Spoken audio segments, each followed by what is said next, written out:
Bonjour à tous, aujourd'hui nouvelle vidéo, on se retrouve sur Cisco. Donc aujourd'hui je vais vous montrer comment activer les protocoles Telnet et SSH qui vont vous permettre de prendre la main en réseau sur vos équipements. Donc ces protocoles sont applicables sur les switches comme les routeurs. Dans notre cas, j'ai un routeur 1117 qui a un routeur qui intègre un module 4G, et même deux cartes SIM si possible, et je vous ferai une démonstration un peu plus tard dans une autre prochaine vidéo de comment l'activer. Mais donc là aujourd'hui c'est le protocole SSH et Telnet qui nous intéresse. Il faut savoir la différence entre les deux, c'est que le Telnet, les informations sont envoyées en clair sur le réseau, et le SSH, les données sont cryptées. Je vous montrerai après, à la fin de vidéo avec le logiciel Wireshark, comment on voit les données lorsqu'elles sont envoyées en Telnet, et ça va vous permettre de voir en fait que clairement c'est pas une solution qui est envisageable. Donc voilà. Donc pour mettre en place en premier le Telnet, donc on se met en mode configuration, donc conft. On va sur les lines VTY, donc line VTY 0 à 15. Donc ensuite on fait transport input telnet, pardon, vous allez dire SSH, telnet en premier. Donc voilà, on a fait ça, on a le telnet qui est activé. Il faut savoir que j'ai créé un utilisateur dit user qui a un mot de passe qui est tout simplement user. Donc là, on n'oublie pas le WR pour white memory, hein, qui met la configuration. Et maintenant, je vais vous faire la démonstration de la connexion en Telnet. Donc, je me connecte sur une deuxième session PuTTY. Je sélectionne Other et Telnet.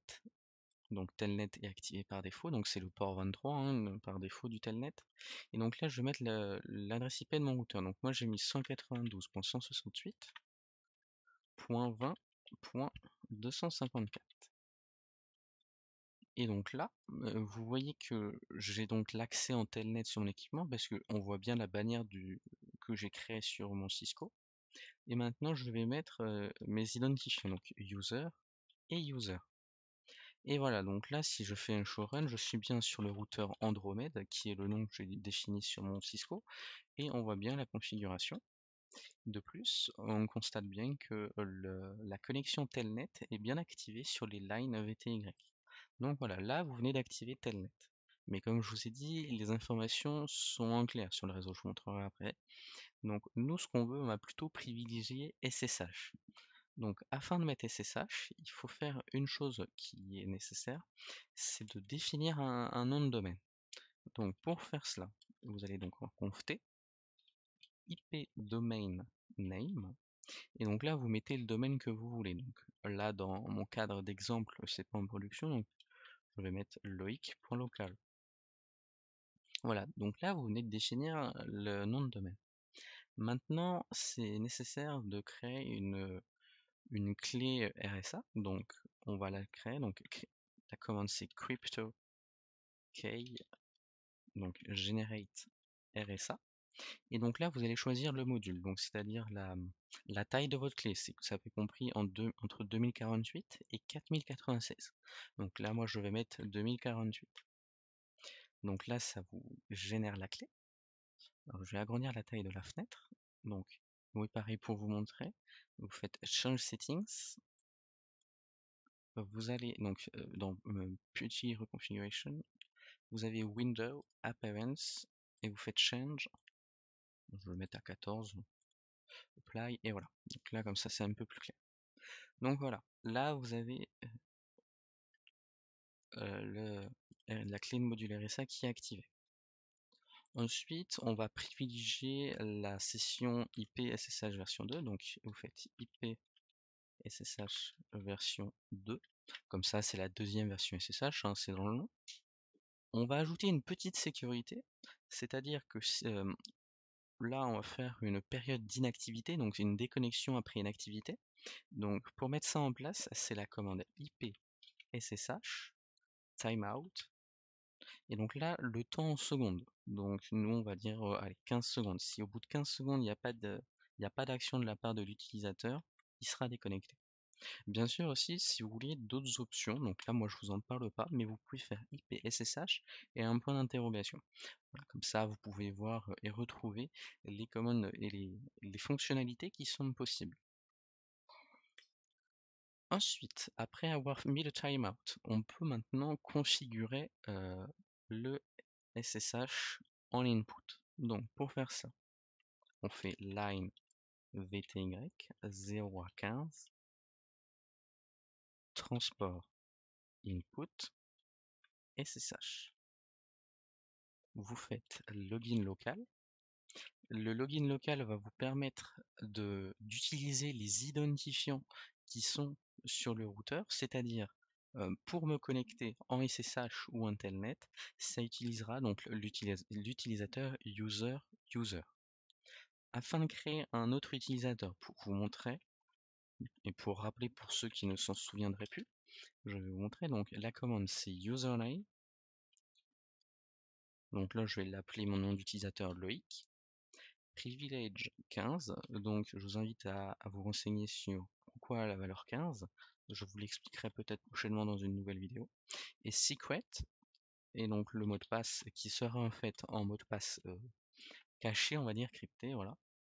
Il sera ici. Voilà, donc l'utilisateur il vient d'être créé. Maintenant on peut faire and un WR, on attend que ça soit fait. Et je peux déjà ouvrir une nouvelle session PuTTY. Et donc voilà. Maintenant, je me mets en SSH 192.168.20.254. Et alors là, maintenant, vous avez une alerte de sécurité. Donc, the host key, donc voilà, c'est parce qu'il vous dit qu'il y a une clé RSA. Et cette clé RSA, c'est celle que vous avez générée. Donc, la clé RSA, vous le voyez, en 2048. Donc, il vous demande si vous êtes bien d'accord pour avoir cette clé, se connecter à cette clé-là. Donc là, nous, on fait accept. En effet, c'est l'inactivité, le temps de vous expliquer. Alors attendez, tac.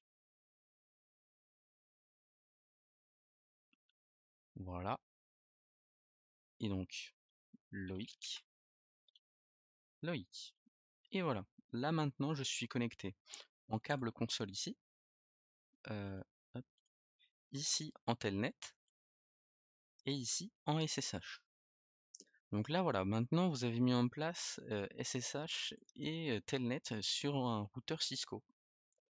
Donc comme je vous expliquais, maintenant on va passer sur la partie on va dire un peu plus théorique et plutôt sur la sécurité. Donc sur le logiciel Wireshark. Donc pour vous montrer, voilà, donc j'ai lancé tout à l'heure une capture d'écran, une capture de réseau, pardon, et je me suis mis sur la carte réseau. Et donc pour vous montrer, donc là c'est des échanges, donc la 254, l'adresse IP 254 et l'adresse. Est-ce que je peux zoomer? Donc l'adresse 254, c'est mon routeur Cisco, et la 222 c'est mon ordinateur.